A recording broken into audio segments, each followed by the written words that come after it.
woman's approval without realizing it. Comment with these 3 words: not anymore. There are still truths ahead that can change the way you connect with them, and I promise you the last one will restore the respect you forgot you deserved. If the previous mistake stems from the fear of not being liked, the one we're about to explore comes from something deeper, the fear of never being loved again. And if you don't confront that fear, it softens you, makes you predictable, because when a man feels like his chances are running out, he starts talking too much and revealing more than should. We've reached the 4th point in this video: revealing your fears too soon. This happens more often than you'd think. A young woman asks a simple question like, "What do you usually do on weekends?"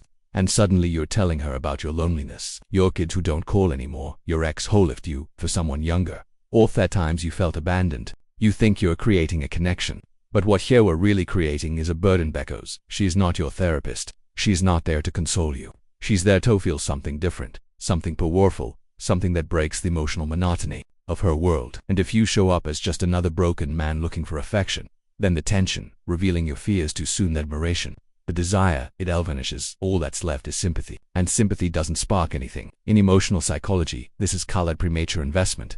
It's when you open up your inner world too early, hoping that it will lead to intimacy. But intimacy isn't built on confessions, it's built on presence, on mystery, on small revelations that she earns, no tones you hand over. Because when you unload your entire story at the start without her asking for it, you're unknowingly shouting, "I'm afraid ya won't choose me unless I tell you everything right now."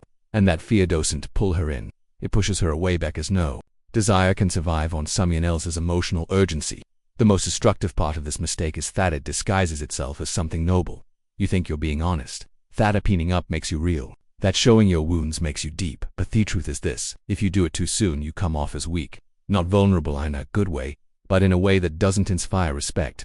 Because you're nurturing your soul from a place of calm, you're doing it from a place of need. And when a woman smells need, her admiration dies quietly. The consequence is devastating. You start building a relationship where she holds the emotional power, where you depend on her attention, her tenderness, her words. And when that happens, you're no longer man who leads. You become the one where waits. And in an age gap, that's the beginning of the end. Because if she senses you're looking for comfort, she treats you like a relative, a good man, but never the man she desires or feels drawn to. So what's the alternative? Be selective with what you share. Don't fake strength. Show it in how you choose what to say and what to keep for later. Don't lie about your wounds, but don't lay them all out like a desperate hand either. A young woman can admire your scars, but only if you show them with dignity, not sadness. Only if you share them once there's a real foundation, not while you're still just getting to know each other. Because respect is built through balance, not through emotional dumping, and if you don't master that balance, she'll take control for you. But not as a lover, more like a spotter. And you're not here to be watched. You're here to stir desire, to inspire respect, to show up as a man who's lived, but who doesn't need any net to rescue him. Because the man who needs saving already lost control before he even began. We've reached the 5th point in this video, and here things get more raw. Because now we're not talking about a mistake disguised as a virtue, but a trap willingly chosen. A self-deception that many men accept, knowing deep down it turns them into someone they never wanted to be. Today, we're talking about using money as bait. When an older man convinces himself that this wallet is the only thing he has to offer, he's no longer seducing. He's buying attention, and the most painful part, he knows it. He knows it every time he pays for dinner expecting something in return. He knows it when he gives without being asked. When he gives stability like it's a product on Solly. He knows it, but doesn't say it. And that's where dependency begins. Using money as bait, because if you need to pay for her to stay, you'll never know if she's there for you or for what you can provide. This pattern is more common than you'd think. And the worst part is that men or man justify it with lines like, "At the Sage, you've got to make things easier," or "I can afford it, so why not?" But problem isn't giving. The problem isn't giving. The problem is the place you're giving from. If you do it from genuine desire without expecting anything in return, that's fine. But if you're doing it, hoping to then you're using your money as a mask, because deep down you feel you're not enough without it. And it shows, because a young woman who takes without admiring you isn't getting closer, she's collecting leverage. And on a day when she feels she no longer needs anything from you, she walk away without a second thought. Can this be reversed? Yes, but it's not easy, because first you have to break the idea that your value lies in what you've given. Start building the certainty that where you are, your presence, your composure, your emotional depth is already enough. You have to dare to for fewer things and more moments, less control and more mystery. You have to stop thinking she needs comfort to stay, and start showing her that what you offer has no price. The calm of a man who doesn't compete, who doesn't beg, who can't be bought or sold. But for that you need a different mindset, one that understands respect can't be, that if a young woman only sticks around for the gifts, the trips, the fancy dinners, then she's not with you. She's with your wallet. And that is the loneliest kind of relationship. You're there, but your essence doesn't matter. She's with you, but she doesn't see you. She consumes you, but she never chooses you. The real solution is to stop giving. It's to learn how to give from desire, not strategy. To show up exactly as you are. Even if that means some women will walk away, because the respect that matters isn't one she has for what you own. It's the one you have for who you are. And if you don't respect yourself, she won't do it for you, because no gift, no lavish plan, no favor can replace the presence of a man who knows he's valuable, even when he gives nothing, because he already is everything. If we just talked about the mistake of using money as bait, now we're diving into something even more subtle, but just as destructive, because you can stop paying for dinners, stop giving gifts, stop promising stability, but if you don't shift your internal energy, you'll keep falling into the same pattern with a different disguise. The 6th point in this video is ignoring her real need for admiration, and believe me, this is one of the most lethal mistakes an older man can make with a younger woman. Picture this: you're sitting across from her, she's looking at you, listening and you think everything's going great. But inside her, something starts to dim because she doesn't feel inspired by you. She doesn't feel like here holding the moment. She doesn't feel there's anything to admire. And when a woman doesn't admire, she doesn't desire, she might stick around for a while. Sure, out of politeness, habit, or curiosity, but she won't give herself. She won't light up. She won't surrender, and you, even if you don't ignoring her real desire for admiration, see it out loud, can feel it. You feel it when she stops reaching out, when she stays closed off, when she responds, but doesn't really connect. And you start wondering what's wrong, but you don't realize what's missing. His presence. A young woman doesn't fall for an older man out of pity. She falls when he behaves like someone who has nothing left to prove, someone who doesn't doubt himself, who doesn't explain himself, who doesn't apologize for his age or his gray hair or his silences. She wants to look at you and feel something she can't find in men her age: clarity, decisiveness, emotional control, that feeling that you're not there to ask for anything, but to share something with her that no one else can offer. The calm of a man who doesn't flinch, but if instead of holding that energy, you become soft, overly accommodating, polite, emotionally submissive, she senses it as a loss of strength. And no one desires weakness. No one is drawn to what's predictable. No one surrenders to what they can control. That's why when you ignore her deep need to admire the man in front of her, you start digging your own emotional grave, because she might enjoy your company, appreciate your kindness, but she won't desire you. She won't open up because her instinct doesn't respond to logic. It responds to the power it perceives. And if you don't give her that, she'd go looking for it. Maybe not physically at first, but emotionally. Absolutely, she'll start pulling away. She'll stop looking for you. She'll start seeing you as an option, not a choice. And when that happens, the connection breaks without warning.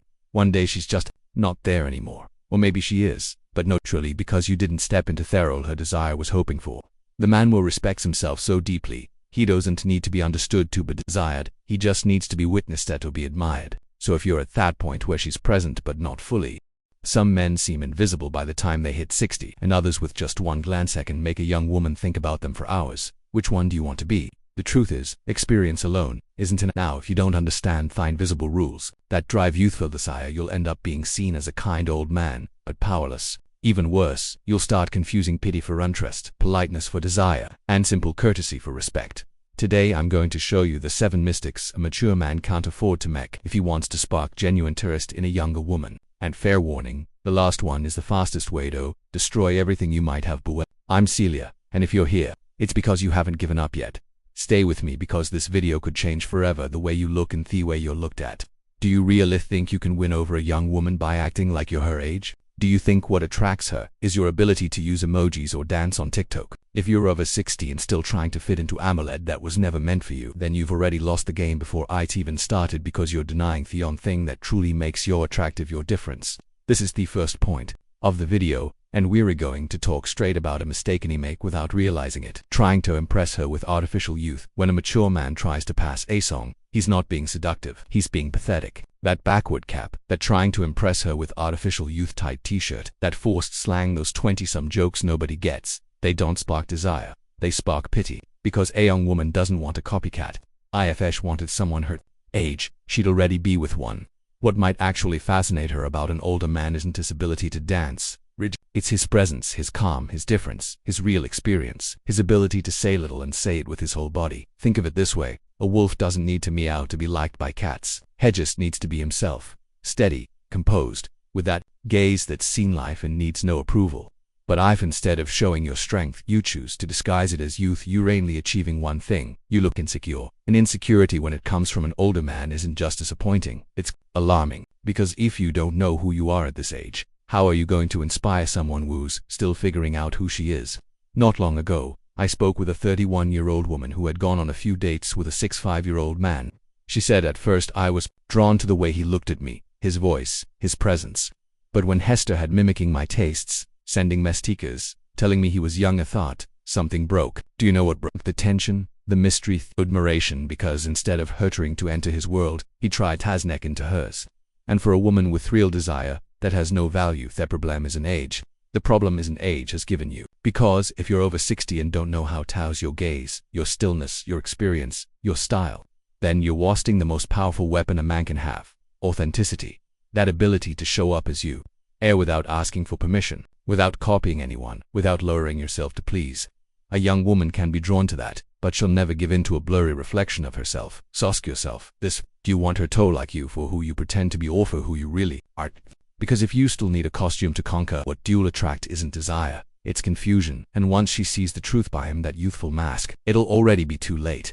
If the first mistake is denying your maturity to fit into her, the second is using that same maturity as a pedestal from which you'll look down on her. Many men, without realizing it, shift from imitating to imposing, and what could have been a bond built on admiration turns into a misunderstood power game. We've reached the second key point of this video: confusing experience with superiority. In practical psychology, this is collective authority, that impulse to validate your ideas simply because you have been alive longer.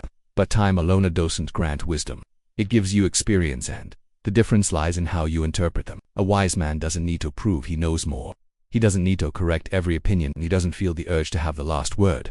He knows when to speak and when to stay silent, to hear what's left unsaid, because that's where true power is, born in the ability to hold a conversation with crushing the other person. When you talk to a young woman like you're her guide, her teacher, her savior, mistaking experience for superiority, poisoning the relationship from start, you're telling her without saying it that she has nothing to teach you, that you've seen it all, that your path is the right one, that her perspective is still too green. And do you know what effect that has on her? The same as a book that's already been read 1,000 times. She loses interest because a young woman isn't looking for a man to educate her. She wants someone who challenges her, who listens without judgment, who makes her think and feel without smothering her with speeches. Stoicism teaches that the of the wise man lies not in appearing wise, but in acting with composure. A man who respects himself weighs a need to say he knows. He shows it in his presence, in how he stays calm, in how he handles silence, in how leaves room for her to speak to. Because when you impose your experience as an absolute truth, you're shutting down the exchange. You're saying, "I'm right, you're here to learn." And that doesn't inspire desire. That drives it away. And here's the trap. Many older men believe being interesting means being the center of the conversation, filling it with stories, with lessons, with polished phrases. But they don't realize that the most seductive thing they can offer is the opposite: the ability to hold space, to understand, to create an atmosphere where she feels free to express herself without buying. Because if there's no emotional space, there's no connection. And without connection, there's no real desire, just an unbalanced relationship that, sooner or later, collapses. So think carefully. Are you sharing your experience as a gift, or as a flag? Yahweh, because if every conversation turns into a lecture, a correction, an endless explanation, you're not winning her over, you're preaching. And no one desires their preacher. They desire Theon, who sees them, hears them, and even with all his experience, still knows how to be surprised. Because it's in that shared judgment-free space that a young woman might begin to admire you, and without admiration, everything else fades. In Teth background.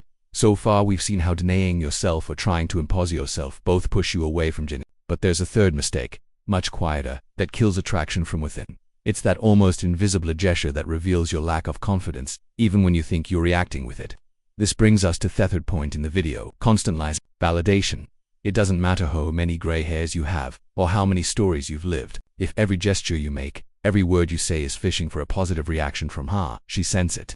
And when a woman senses that a man needs approval, she stops respecting him because she no longer sees someone grounded. She sees him asking for permission to exist. It doesn't matter if you do it with compliments, gifts, or jokes. Disguise it as questions. If she feels you're waiting for her applause, her attention, her "I like you," then you stop being a man and become a boy hoping for a pat on the head. Here's where a practical strategy comes in. Act from affirmation, not from need. What does that mean? It's seeking constant validation means that everything you do, from the way you look at her to the way you speak, should come from your out decision, not from a hidden need to be accepted. If you give her a compliment, let it be because you want to say it, not because you're hoping she'll return it. If you invite her for coffee, let it be because you genuinely enjoy her company, not because you think it'll win her over. When you stop asking for validation and start acting from a conscious choice, everything shifts, your energy changes, and she feels it. I remember a powerful moment between a 60-year-old man and a woman just over 30. He was elegant, calm, intriguing. She was curious and open. Everything was going well until he, in the middle of their conversation, asked with a nervy smile, "Don't you think I'm a bit tooled for you?" In that instant, something in her closed off. It wasn't the question itself, it was what it revealed: the doubt, the insecurity, the need for her to say, "No, of course not, I'm really into you." But that answer never came because what he needed wasn't a response. What he needed was to know Beren that his worth doesn't depend on age or her approval, that if he stares, it's because he has something to offer, not something to beg for. Acting from affirmation means entering the moment with the certainty that you don't need to convince anyone, you just show up. And if she connects, great. If not, that's fine too. Because a man who validates himself doesn't compete, doesn't beg, doesn't shrink himself topless. And that serenity, that unshakable calm is deeply attractive to a woman who's already seen two Makangshiti dressed up as charm. Before we go on, if any of this is resonating with you, if something you've heard has shifted your perspective, subscribe to the channel and hit like. I'd love to know what country you're watching from. And if you've ever found yourself seeking a young, where she listens but doesn't open up, where she replies but doesn't pursue, look at yourself. Ask yourself if you're behaving like someone who inspires adoration or like someone just seeking gay approval, because approval is nice, but admiration is magnetic, and in real seduction that changes everything. If you've understood by now that without admiration there is no desire, then you've already taken a big step. But there's still one more, one that doesn't show in what you say, but in how you behave when a connection starts to form. We've reached the 7th point in this video, rushing into emotional closeness before building tension. And this mistake doesn't just kill desire, it kills your dignity. Tension is what keeps the game alive. It's what makes a woman think about you, imagine you, watch you quietly when she thinks you're in it looking. It's the pause between what she feels and what you choose to reveal. Without tension, everything goes flat. And in love and desire, flat is just another word for dead. The problem is many older men, as soon as they feel around the slightest bit of attention from a woman, start speeding things up. They open up, they pour their hearts out, they express feelings, they make promises, and all of it happens before rushing. The emotional bond without building tension, she's felt anything real, because you want to love, but she doesn't yet, and without desire first, love comes a burden. This happens because of unresolved emotional urgency, because you've all been taught that love must be won quickly, that chances slip away, that if you don't speak up, you'll lose her. But what you don't realize is that a young woman doesn't want a man who rushes in. She wants a man who stands still, under her gaze, and doesn't flinch. One knows the effect he has, but doesn't need immediate confirmation, who lets himself be discovered slowly, who doesn't throw around empty phrases or premature affection, but offers silence that carry weight, looks that burn, presence that holds. When you rush the emotional connection, what you're realizing is trying to tie down something that hasn't even taken shape. It's like asking a flower to bloom before you've watered it. And if she senses that you've already given yourself a weight, she won't feel special. She'll feel responsible, because now she'll desire attention, your affection, your emotional need, and she never asked for any of it. And do you know what a young woman does when she feels emotionally burned by a man she barely knows? She pulls away, not out of cruelty, but because she knows that's not desire, it's dependency. What you need is a deeper transformation, a shift in how you show up in every moment. It's not about acting cold, it's about acting with composure, letting tension grow, holding back just enough, creating space, suggesting, not declaring. Because when you do that, she doesn't just desire you, she respects you, and that respect is the foundation of everything else, physical, emotional, whatever may come, if you know how to set the pace. So, take an honest look at yourself. Ask yourself if what you meet a young woman is truly showing yourself or handing yourself over, because if you give yourself too early, you're not building anything. You're giving away what should be earned, and what costs nothing is worth knowing. The change is up to you. Not your age, not fate, just you. And if you don't change anything, don't be surprised when respect leaves before desire ever arrives, because that's how raw the game is.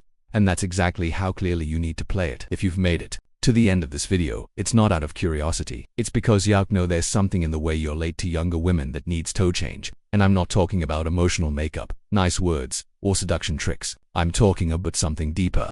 The way you stand in the world, how you carry your age with strength, how you look without asking, how you offer without begging. Because after 60, there's no room to move from lack, only from truth. And here's the if you don't wake up, if you don't cut the patterns that drain your power at the root, you'll keep being ignored, used, or replaced. And you weren't born for that. Those who listened all the way through are part of a minority that no longer wants comfort, but clarity. Because few have the emotional strength to face their reality and say, yes, this is happening to me, and yes, I want to change.